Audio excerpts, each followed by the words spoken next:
Yo, kamusta kayo mga friends ko malalapit? Nagka-problema nga pala sa audio ko kaya subtitle muna. As you can see, naka-short lang ako kasi malapit lang naman, maghatid lang ako sa kapatid ko. And then, pagdating namin dito sa bayan ng Kalaka, ito sumilip sa amin. Ayan, HPG.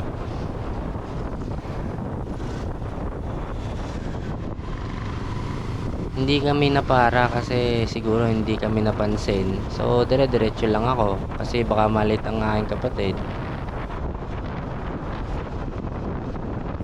Nakalampas kami nang di kami pinapara. Pagkatid ko, kabado ako kasi baka matikitan ako, wala akong dalang pera.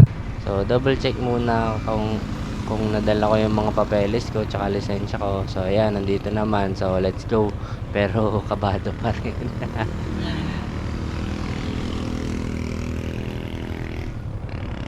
Siyempre, diretso na tayo. Sa palaran na ito, basta Makaway Ox na yun. Bakit? Kasi nag-short ako no? Dito, titigil muna sana ako sa isang gasolinahan na medyo malayo sa penestuhan nila para ayusin ang aking mga dalang papel at ipe-present sa kanila. Kaso mo,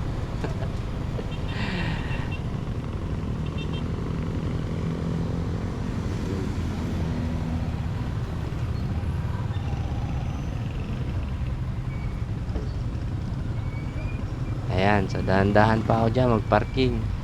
Tapos ito nangyari, may hinabol na motor. Tapos ito yung nangyari, ayun, pinapunta na ako dun.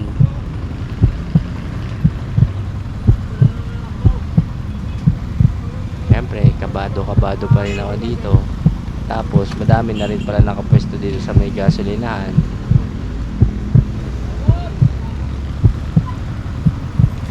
Pasuyo na ako, pasuyo. Palabas na yung mga lisensya, driver license.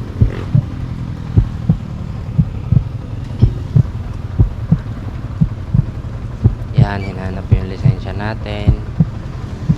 Tapos, hinanapan din tayo ng rehistro. So, ibibigay natin yan. Hindi pwedeng hindi.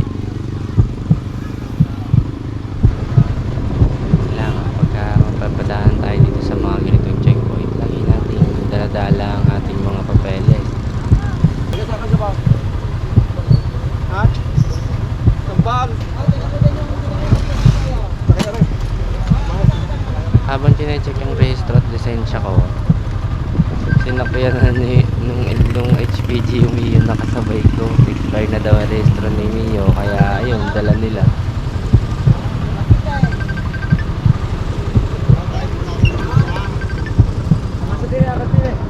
Expert ka rin, Yan, check yung lisensya natin at rehistro. Okay na daw itong sa akin. Buti na lang, bago rehistro says note, palagi ko itong dala.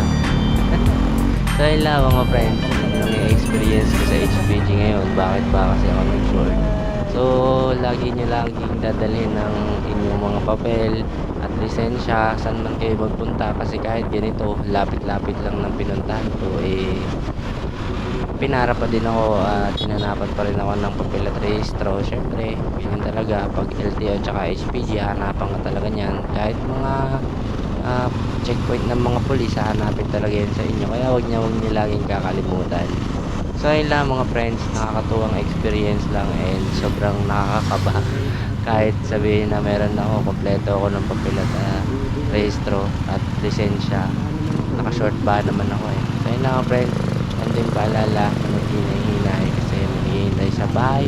In short, don't drink and drive.